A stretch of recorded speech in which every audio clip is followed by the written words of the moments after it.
민주당 이재명 대선 후보가 어제 1호 인재를 영입한 데 이어서 오늘은 2030 세대 인재 4명을 선대위에 합류시켰습니다. 청년 전담 부처 신설 방안도 고심 중이다. 이런 입장을 내놓으면서 청년층 끌어안기에 본격적으로 나서고 있는데요. 민주당 선대위 대변인이신 현근택 변호사 연결해서 이번 청년 인재 영입을 통해 어떤 효과를 기대하고 있는지 조금 더 자세한 얘기 나눠보겠습니다. 대변인님 안녕하십니까? 네, 안녕하세요. 현근택입니다. 네. 지금 인재 영입의 속도가 좀 붙고 있는 느낌이에요. 어제 이어서 네네. 오늘도 이제 그 과학 분야 이른바 MZ세대 전문가 4명을 1차 국가 인재로 또 영입했는데요. 이번 네. 영입을 통해 어떤 효과가 있을 거라고 기대하고 계십니까? 일단 뭐 4분 중에 이제 3분은 30대 여성이고요. 네. 한 분은 이제 20대 남성인데 저희들이 이번 선거에 가장 중요한 게 이제 2030으로 보고 있지 않습니까? 네. 그 중에서도 뭐 물론 남녀를 구분할 필요는 없는데요. 그래도 이제 4분이 전부 이제 과학자들이고 저희들도 어쨌든 인재로 생각하고 있고요. 저희 뭐 어쨌든 그 젊은 나이임에도 불구하고 본인들의 길을 개척해 나가고 있다. 이런 면에서 보면 우리 민주당이 젊은 2030 세대들한테 더 매력적으로 보이지 않나 이렇게 보고 있습니다. 근데 지금 발표식 직후에 국민의힘 측에서 김윤희 대표가 어제 국민의힘 쪽에 이력서를 냈다. 이런 이제 주장을 했어요. 네네. 그래서 아마 뭐 비판 얘기도 했던 것 같은데요. 아마 네. 저는 이거를 뭐 정치적으로 보고 있지 않고 우리 아마 지금 뭐 MZ 세대라는 분들이 뭐 이념 정당보다는 이제 실용적으로 생각하고 있는 것 같거든요. 어쨌든 물론 뭐 저희들이 뭐 사전에 그것들을 뭐 체크하거나 이랬던 건 아닌데 국민의힘 쪽에도 했을 수는 있다고 봐요. 근데 그거 자체를 비판하는 건 아니고 할 필요는 없다고 보고 어쨌든 최종적으로 민주당을 선택한 거거든요. 그만큼 저는 뭐 민주당이 그래도 인재 영입에서 앞서가고 있지 않냐. 라고 보고 있습니다. 그러니까 네. 지금 뭐 김한길도 전 민주당 대표였고 네. 김병준도 예전에 뭐 노무현 대통령 때 청와대 정책시장 했었거든요. 그러니까 뭐 그분들은 괜찮고 뭐 젊은 분들은 안 된다 이렇게 얘기할 필요는 없는 것 같고 앞으로 저는 뭐 이런 일들이 굉장히 많을 거다. 왜냐하면 밖에 계신 분들은 사실은 이제 뭐 양쪽에 이렇게 재다가 들어오는 경우 많거든요. 네. 그래도 어쨌든 민주당이 더 앞서고 있다. 또 아니면 더 어쨌든 뭐 인재 영입이나 이런 데서 더 어필하고 있지 않나 이렇게 보고 있습니다. 네. 근데 1호 인재 영입 인재로 이제 어제 발표했던 그래서 공동 상임 선대위원장에 임명한 조동현 교수의 사생활과 관련된 의혹이 지금 제기된 상황인데요. 네네. 지금 당 차원의 뭐 기자회견을 여는 걸 검토 중이다 이런 얘기까지 나왔는데 혹시 대응 계획이 있습니까? 뭐 법적 대응도 생각하고 있는데요. 이제 강영석 변호사가 공개하면서 논란이 커진 거잖아요. 네. 근데 이제 이런 부분이 있는 것 같아요. 인재 영입할 때마다 이런 부분이 항상 나오는데 특히 여성.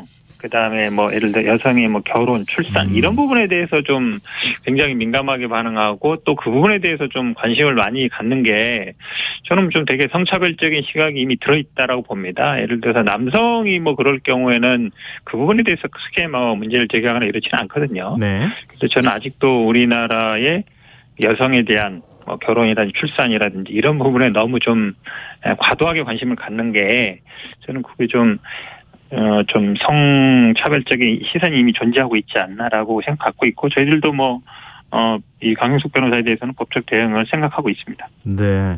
근데 조동현 교수를 우주산업 전문가라고 소개를 하시지 않았습니까? 민주당 쪽에서. 근데 육사 출신인데다가 관련 경력도 좀 부족하다. 그런데 네네. 과연 우주항공 전문가라고 볼 수 있느냐? 이런 지적에 대해서는 어떻게 생각하십니까?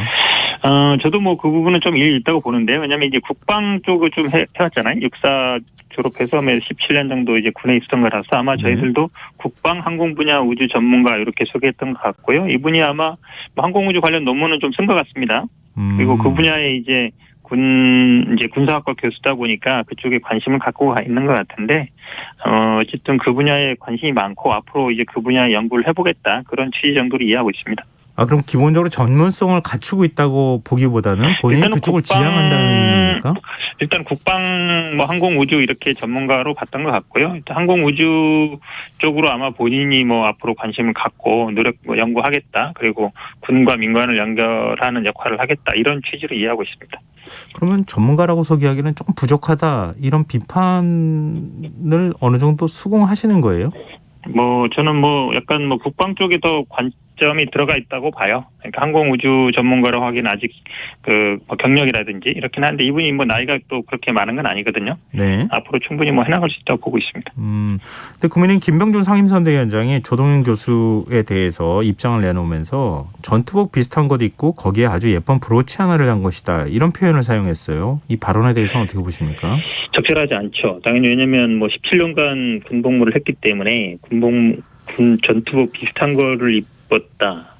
특히 뭐 예쁜 브로치 하나라는 표현이 저는 눈에 많이 거슬렸는데요. 예쁜 브로치라면 마치 이제 여성들을 약간 비하하는 걸로 보일 수 있거든요. 네. 이분이 이게 이제 여성만 사용하는 게 아니다. 액세서리나 브로치는 여성만 지칭한 게 아니다 그러는데 저는 예쁜 브로치, 액세서리 같은 느낌. 이 부분들이 보면 약간 이제 남성들의 왜냐면 군인에서 이 표현을 쓴다는 거는 우리 여군인이나 이런 분들 얘기할 때 그냥 뭐 약간 액세서리 아니냐 이런 식의 이제 표현을 많이 상기시킬 수 있어서 저는 지금 이 조 교수 같은 경우가 이제 여자 군인이었기 때문에 그렇지 않아도 지금 국내에서 여성에 대한 뭐 여러 가지 문제들이 나오고 있는 상황에서 네. 적절치 않다고 보고요. 네. 그리고 사후에 이거를 변명한다고 얘기하면서 액세서리 브로치 여성만 쓰는 게 아니다. 남성이었어도 그런 말을 했을 거다 이런 얘기 썼는데 그 자체로 제가 보기에는 뭐 사후 변명하는 것도 좀 적절하지 않은 것 같습니다. 네.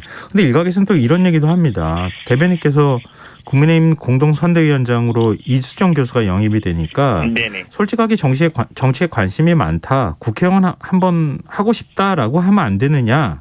이렇게 네. 조금 평가절하하는 말씀하셨어요. 그러자 네. 김근식 국민의힘 전 비전전략실장이 똑같은 잣대로 조동현 교수에게 솔직하게 배지 한번 달고 싶다고 하라. 비난하면 좋겠느냐. 지킬 건 지키자. 이렇게 반박하는 일도 있었는데요. 네. 이 문제에 대해서 혹시 입장이 있으십니까? 저는 뭐 이수정 교수가 국회의원 하고 말고에는 관심 없습니다. 그리고 김근식 교수도 아마 언론 보도만 보고 평가하는 것 같은데요. 제가 썼던 주된 취지는 두 가지예요. 한 가지는 뭐냐면 이분은 이제 이미 국내 당 쪽에서 여러 가지 활동을 해왔던 사람이에요. 옛날에 뭐 성폭력 특위위원도 했고, 네. 뭐 재보궐 때 경선 준비위원도 했고요. 나경원 후보 뭐 자문역도 맡아서 이미 제가 보기에는 국민의힘 당 쪽 사람이다. 그래서 무슨 인재 영입이라 볼 수 없다는 부분이 하나 있고요. 두 번째는 뭐냐면 이분이 이제 그 국민의힘 선대위 위원장 맡으면서 그 이유를 뭐라고 냈냐면 이재명 후보가 조카 변호한 게 부적절하다. 심신미약 주장한 게 부적절하다. 그래서 나는 국민의힘 선대위원장을 맡는다라고 얘기했는데 네. 저는 그게 좀 솔직하지 않다는 거예요. 그러니까 언론 보도에 나왔습니다만 본인이 나갈 때는 그냥 나는 이래서 윤석열 후보를 지지한다. 이렇게 해서 나는 맡겠다 하면 되는 거거든요. 왜 거기에 이재명 후보의 조카 변론 얘기를 왜 하는지 저는 이해할 수 없다는 거예요. 그래서 네. 차라리 그러면 정치를 할 거면 정치를 하겠다고 하든지 아니면 윤석열 후보를 이런 이유로 지지하겠다. 이렇게 발표하면 되는 것이지. 네. 왜 거기에 이재명 후보 핑계를 대냐. 이 얘기하면서 이제 뭐 국회의원 정치 얘기한 거기 때문에 그거는 사실 본질적인 문제는 아니었어요. 네. 근데 그런가 하면 윤석열 후보를 지지해온 한 청년단체가 오늘 기자회견 열고 이재명 후보 지지하겠다 선언을 하기도 했었고요. 네네. 민주당은 청년 부서 신설도 고민 중이다. 뭐 이제 청년 표심에 공을 계속 들이고 있는 상황인데 네네. 그럼에도 청년들이 선뜻 마음을 열지 않고 있다. 이런 얘기가 나오거든요. 왜 그렇다고 네네. 보십니까? 아무래도 이제 민주당이 젊은 분들한테는 뭐 꼰대 정당, 기득권 정당, 뭐 586 운동권 정당 이미지가 강합니다. 뭐 부동산 문제 당연히 좌절하고 있고요. 조국 사태 때 아마 불공정하다는 인식을 많이 심어줬고, 저는 아마 뭐 청와대 참모가 청와대 수석직이 아니라 강남 아파트 두 채를 선택할 때도 많은 분들이 분노했던 것 같아요. 이런 네. 부분 보면서 아마 실망 좌절했던 것 같은데요. 그래도 그 홍준표 의원을 지지했던 그 팀공정이라는 그 분들이 이준석 대표가 패싱당하는 것 같다. 윤석열 후보는 우리 목소리 안 듣는 것 같다. 이러면서 이제 민주당 지지 선언한 거였거든요. 네. 그런 모습들을 이렇게 저희들이 계속 2030 목소리 들으려고 노력하고 있고 그런 것들이 아마 좀 성과로 나타나고 있지 않나 이렇게 보고 있어서 이런 움직임들이 계속 이어질 걸로 보고 있습니다. 네.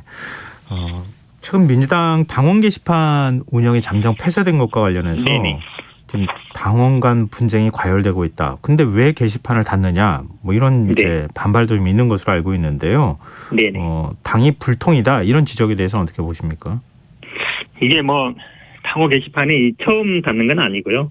열었다 닫았다 뭐 여러 번 이루어지고 있습니다. 왜냐하면 이 선거 과정에는 특히 좀 서로 비난하고 이런 게 많아서 그런데 사실은 이제 저희 당원이 한 80만 정도 되는데 그 게시판에 와서 글 쓰시는 분은 몇천 명 안 돼요. 근데 거기 굉장히 어찌 보면 날선 얘기들이 오가고 거의 뭐 법적 조치까지 할 만한 상황들이 가기 때문에 너무 과도해진 경우는 임시적으로 좀 우리가 뭐 주식 같은 것도 막 과해지면 임시로 좀 브레이크 걸고 그러잖아요. 예. 그런 취지로 보면 되겠습니다. 근데 이재명 후보 최근에 철수를 너무 많이 하는 거 아니냐 뭐 이런 얘기도 나오는데요. 국토보유세 공약 내걸었다가 지금 강행하지 않고 국민들이 반대한다면 뭐 하지 않겠다 이런 식의 얘기를 하기도 했었고요. 그 이전에는 전국민 재난지원금도 입장을 좀 바꾸지 않았습니까?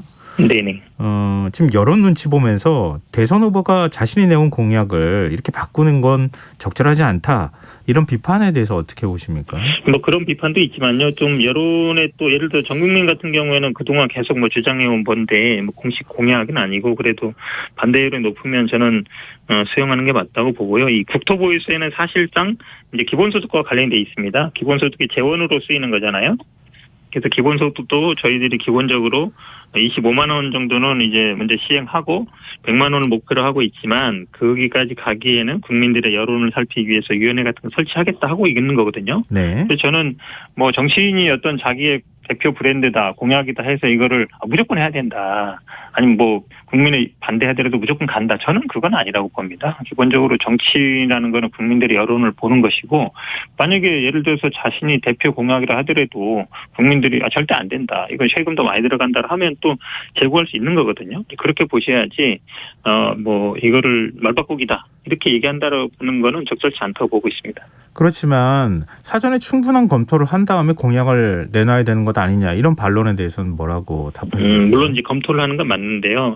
일단 이 기본소득이라는 게 저희들이 이제 국토보유세와 탄소세를 기본적인 재원으로 하고 있거든요. 네. 근데 그게 사실은 이제 증세의 부분이 있는 거잖아요. 증세라는 부분이 어찌 보면 이제 뭐 거부감도 많은 것이고 25만 원 정도는 저희들이 증세하지 않고 현재 예산에서도 할 수 있다 이렇게 보고 있거든요. 네. 그래서 만약에 기본적인 걸 시행하고 그 다음에 이제 순차적으로 늘려가면서 세금을 늘려가면서 시행하는 부분들은 당연히 여론 지지를 받아야 되는 거라서 그런 부분까지 예를 들어서 뭐 미리 검토를 못했다. 검토라는 게 결국은 네, 그런 부분이거든요. 재원 확보 방안이기 때문에 네, 이거는 뭐 순차적으로 해나갈 수밖에 없다 보고 있습니다. 예, 마지막으로 한 40초 정도 시간이 있는데요. 이재명 네네. 후보가 지지율 골든크로스가 멀지 않았다 이런 입장을 밝혔거든요.